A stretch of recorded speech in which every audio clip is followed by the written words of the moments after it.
Cerca Teleeuropa sul tuo Play Store o Apple Store e scarica la nostra app.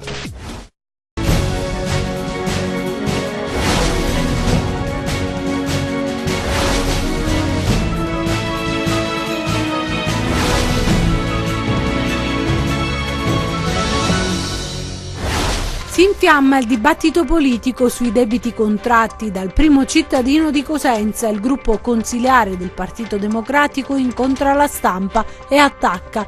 Il sindaco replica: sono un imprenditore. Il sindaco della città chiede agli organi competenti di fare chiarezza circa la presenza di un sito contenente rifiuti tossici nel territorio del comune di Polistena. Vogliamo sapere che pericoli corrono i cittadini. È di 28 condanne e 10 assoluzioni la sentenza emessa dal GUP del Tribunale di Reggio Calabria nel processo scaturito dall'inchiesta Gota. Presentato il progetto per la soppressione dei 2 passaggi a livello che insistono lungo il tratto ferroviario che attraversa la città di Sibari. La spesa prevista è di 15 milioni di euro. I sindaci del Crotonese sono pronti ad affiancare il piano di rilancio dell'aeroporto, ma solo in cambio di certezze da parte di Sacal. Basta con le promesse. Per sfuggire al controllo dei finanzieri forzano un posto di blocco. 2 quarantenni di Corigliano sono stati inseguiti e arrestati dalle Fiamme Gialle per detenzione di sostanze stupefacenti. Il Crotone è atteso dalla sfida di Torino, mentre scenderanno in campo domani pomeriggio le calabresi di Serie C. Riposa il Cosenza e rende ospite il Bisceglie. Il Catanzaro di scena a Matera e la Regina d'Andria.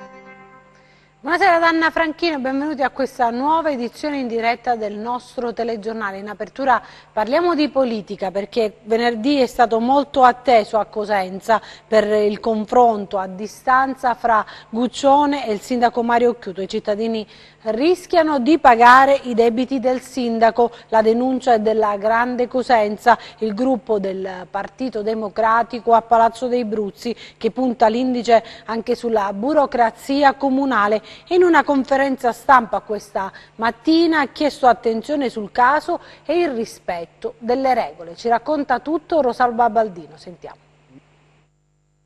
Noi non volevamo fare nessuna persecuzione, nessun accanimento, solo l'evidenza dei fatti. C'è una sentenza e il rischio è quello di far pagare ai cittadini i debiti del sindaco di Cosenza. La denuncia in conferenza stampa di Damiano Covelli, Bianca Renda e Carlo Guccione è proprio quest'ultimo a tirare fuori un documento che aggraverebbe la posizione del primo cittadino. Siamo a conoscenza di altri debiti che sono stati comunicati all'amministrazione comunale e che sono in coda per il pagamento, per il pignoramento dell'indennità del sindaco. Tra la sentenza e questi debiti che noi siamo a conoscenza sono oltre 4 milioni di euro. Non ci fidiamo, dicono quelli della Grande Cosenza, che al sindaco lanciano un messaggio chiaro: si dovrà abituare ad avere un'opposizione, ma l'offensiva è anche contro i burocrati del comune. C'è stato un atteggiamento rispetto a questa sentenza grave perché il comune, nel momento in cui è stato chiamato a dare la dichiarazione del terzo debitore, non l'ha data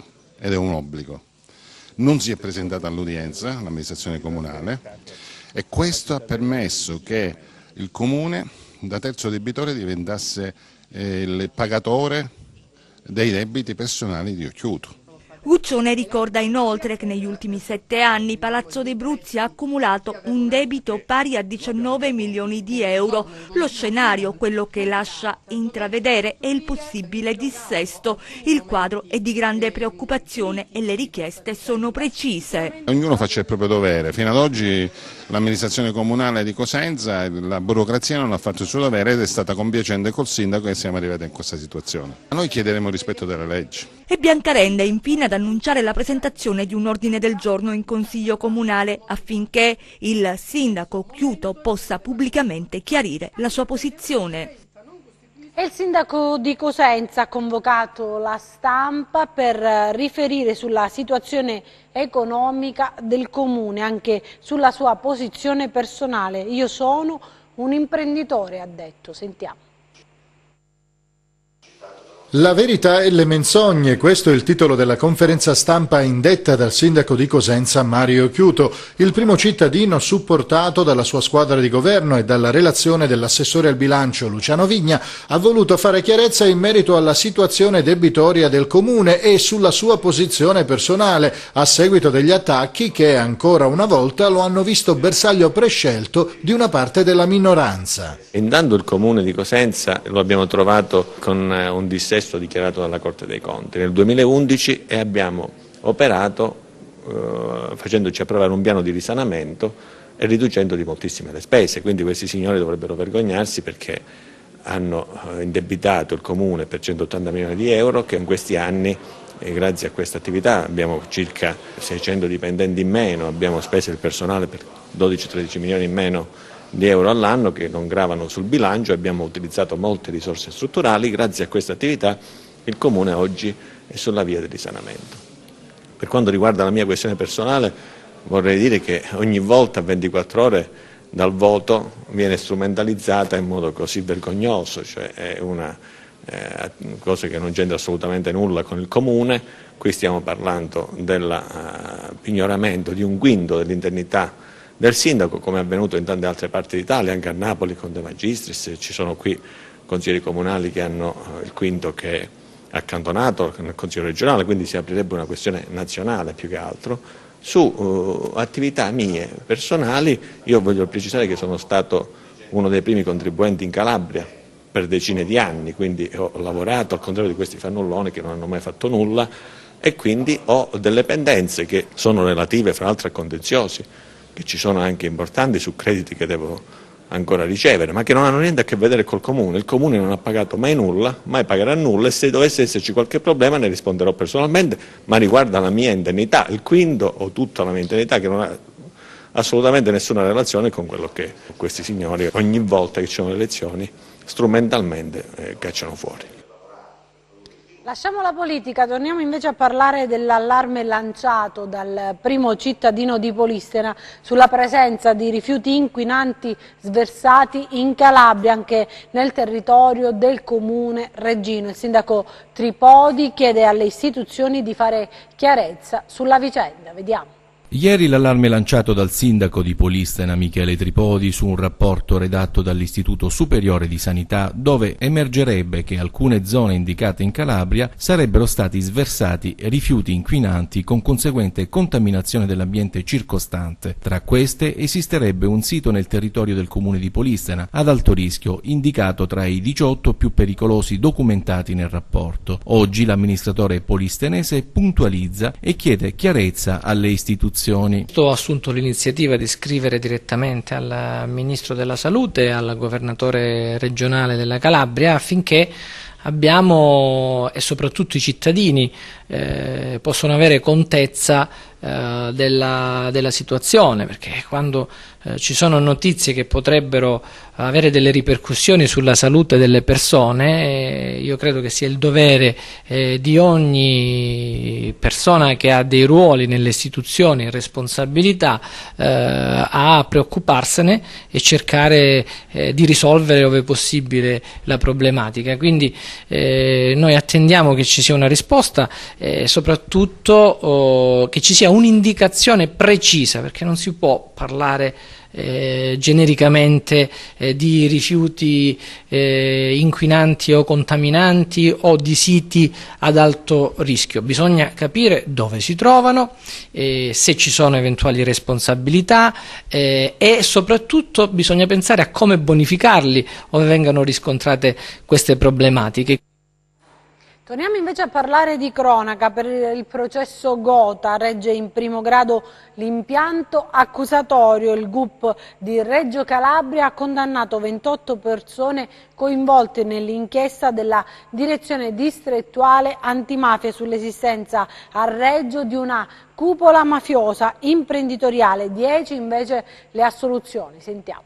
28 condanne e 10 assoluzioni. Questa è la sentenza emessa dal GUP di Reggio Calabria al termine del processo con rito abbreviato scaturito dall'inchiesta Gotha, che ha riunito 5 filoni di indagini: Sistema Reggio, Fata Morgana, Alchemia, Regione e Mamma Santissima. Confermato dunque in primo piano l'impianto accusatorio della DDA, che con l'inchiesta ha svelato l'esistenza a Reggio di una cupola politico-mafioso imprenditoriale che negli ultimi 10 anni avrebbe tenuto in pugno la città dello Stretto. Dopo una lunga camera di consiglio, il GUP di Reggio ha condannato tra gli altri a 20 anni di carcere l'avvocato Giorgio De Stefano, confermando la pena richiesta dai PM. L'imputato è ritenuto dagli inquirenti uno dei principali consiglieri della cupola segreta che governava la città e che dettava strategie criminali all''ndrangheta cittadina. Tra le condanne più pesanti anche i 13 anni e 4 mesi inflitti a Dimitri De Stefano, nipote dell'avvocato e considerato ai vertici della nuova generazione della cosca di 'ndrangheta egemone a Reggio.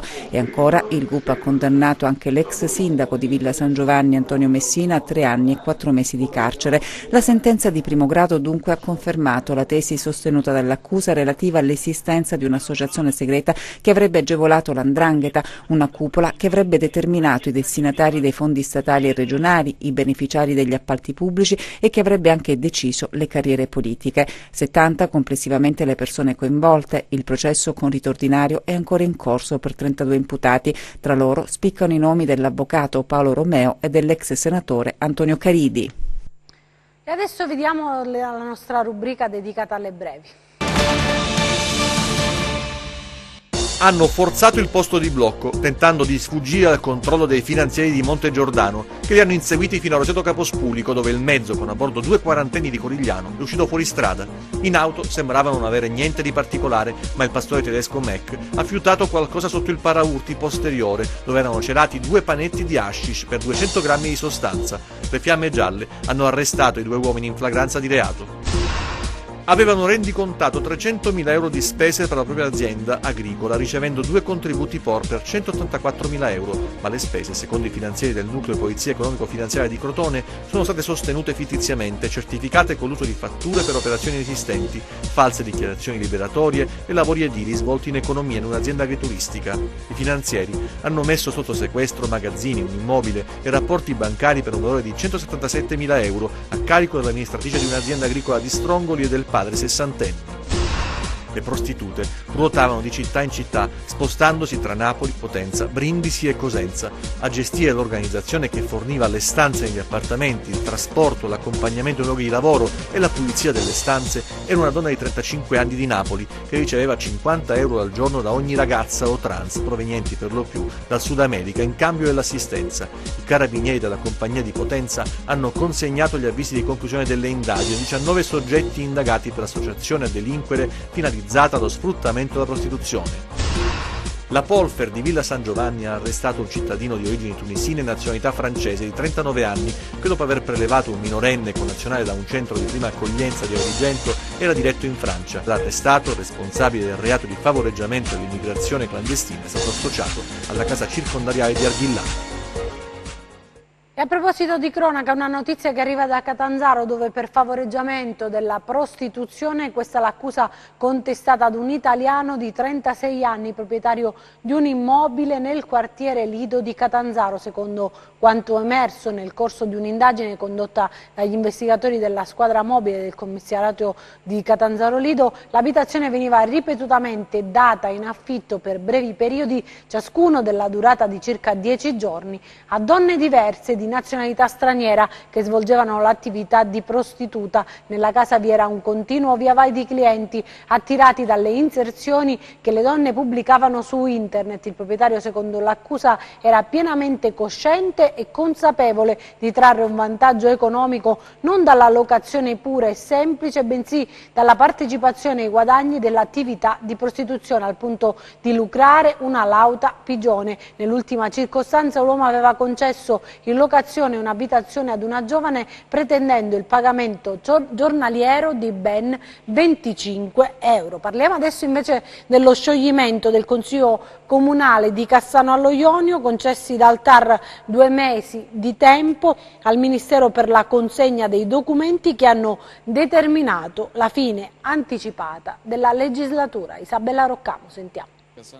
Un castello di sabbia, così l'ex sindaco di Cassano allo Ionio Gianni Papasso aveva definito lo scioglimento del comune per infiltrazioni maffiose e subito aveva annunciato il ricorso al TAR del Lazio.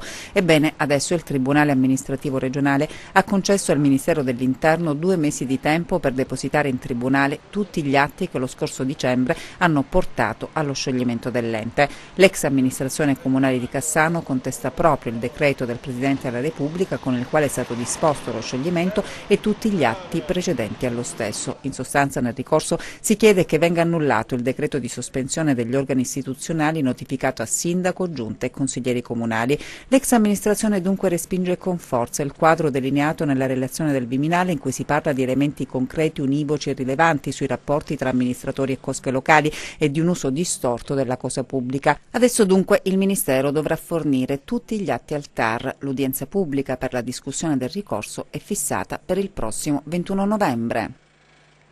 Rimaniamo sullo Ionio Cosentino perché l'assessore alle infrastrutture ha presentato il progetto per la soppressione di 2 passaggi a livello a Sibari, un importante passo verso la sicurezza. Vediamo.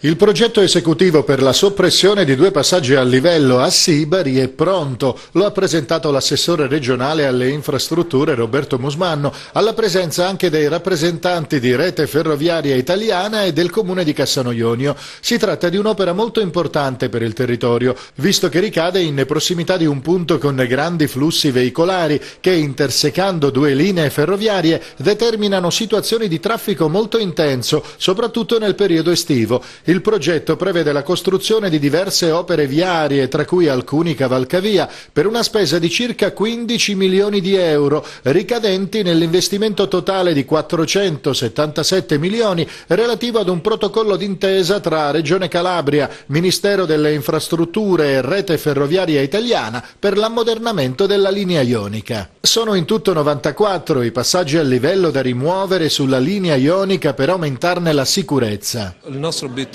quello di eliminare il passaggio a livello, è proprio di eliminare in radice la possibilità di rischio di collisione fra un sistema ferroviario e un sistema stradale, che sono tutti e 2 dei sistemi terrestri, ma che devono restare indipendenti fra di loro per evitare punti di conflitto. Con l'occasione è stato annunciato anche che il CIPE ha deliberato un investimento di 40 milioni di euro per l'elettrificazione della linea ionica tra Catanzaro Lido e Crotone. Queste risorse si sommano a quelle già disponibili su fondi POR, con cui si realizzerà l'elettrificazione della linea da Catanzaro Lido alla Mezzia Terme. Una rimodulazione del progetto consentirà infine di reinvestire 70 milioni di euro per l'elettrificazione anche della tratta tra Sibari e Crotone. I primi interventi sono previsti per la primavera del 2019. Ed ora alla Mezzia Terme, dove la Guardia di Finanza ha eseguito un decreto emesso dal GIP su richiesta della Procura della Repubblica, con il quale è stato disposto il sequestro preventivo dei serbatoi di compensazione e di ogni altro apparato tecnicamente necessario per ripristinare la regolare portata idrica in città. La sospensione del servizio idrico era stata attuata dalla Sorica, la società partecipata della Regione Calabria che gestisce le risorse idriche nel territorio regionale, in relazione ai crediti vantati con il Comune. In un comunicato diffuso dalla Procura di Lamezia si afferma che dalle indagini svolte dalla Guardia di Finanza è emerso che la riduzione andava inequivocabilmente ad incidere sui fabbisogni primari di circa 40.000 abitanti della città. Il sequestro, resosi necessario per il perdurare delle carenze idrica, allo scopo di prevenire la reiterazione dell'ipotizzato reato di interruzione di pubblico servizio e dell'aggravamento delle relative conseguenze. Adesso ci spostiamo a Crotone, dove i sindaci del Crotonese sono pronti ad affiancare il piano di rilancio dell'aeroporto, ma solo in cambio di certezze da parte della Sacal. Basta con le promesse, dicono. Sentiamo. Impegno sì, ma solo in cambio di certezze. I sindaci del Crotonese sono pronti ad affiancare il percorso di rilancio dell'aeroporto Sant'Anna, ma pretendono dalla Sacal la massima concretezza, ossia il funzionamento effettivo dello scalo. I primi cittadini della fascia ionica si sono incontrati nel municipio pitagorico, convocati dal sindaco di Crotone Pugliese, per fare il punto della situazione e stabilire una linea unitaria rispetto all'atteggiamento da tenere nei confronti dell'ente gestore, dopo l'esperienza deludente del primo tentativo di riapertura del Sant'Anna, finito con l'addio repentino della compagnia individuata. Adesso si riparte sulla base di una promessa di volo che si spera non si riveli aleatoria. Il vettore stavolta è di tutto rispetto e si tratta di un ritorno al passato, ma i sindaci che stanno quantificando l'impegno economico da assumere pretendono conferme ufficiali e un'effettiva attività volativa permanente sullo scalo crotonese. Adesso ci spostiamo a Varapodio per parlare di viabilità e della problematica che riguarda le buche. Vediamo. Il sindaco di Varapodio, Orlando Fazzolari, lancia l'allarme sulla viabilità nella piana di Gioia Tauro, una conferenza stampa per spiegare lo stato delle strade divenute dei colabrodi causa di molti incidenti e accidenti degli automobilisti per i danni alle proprie vetture. Arterie dove prevalgono più le buche a mo' di crateri lunari che il manto stradale asfalto diventato più un'eccezione che la normalità. Solo nel tratto Varapodio-Bivio-Casello, spiega il sindaco, ho contato 37 buche in meno di 2 chilometri, ma nelle stesse condizioni sono la SP1, SP29 ed SP30. È una situazione da terzo mondo, non se ne può più. È una situazione catastrofica, ma come fanno a non rendersi conto? Le strade sono intransitabili. Allora abbiamo bisogno di un intervento manutentivo da subito, ma immediatamente. Non è possibile aspettare oltre, la gente non ne può più. Adesso vediamo le previsioni del tempo.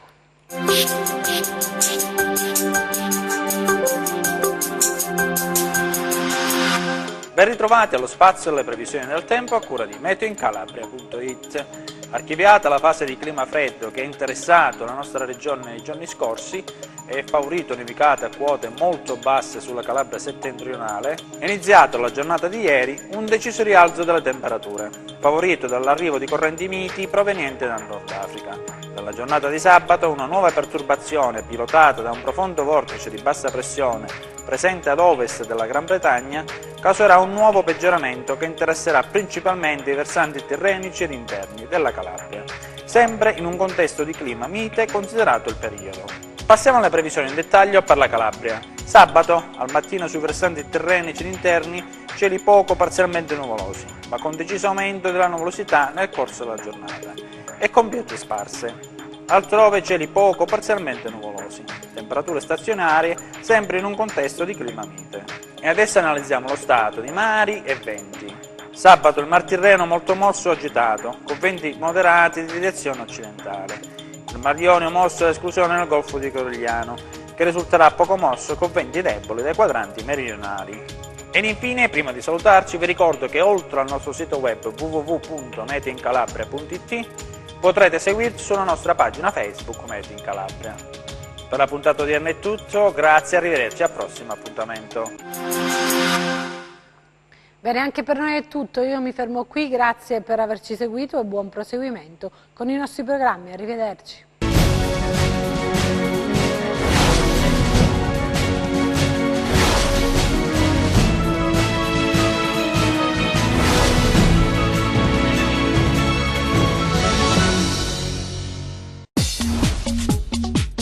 Cerca Teleeuropa sul tuo Play Store o Apple Store e scarica la nostra app.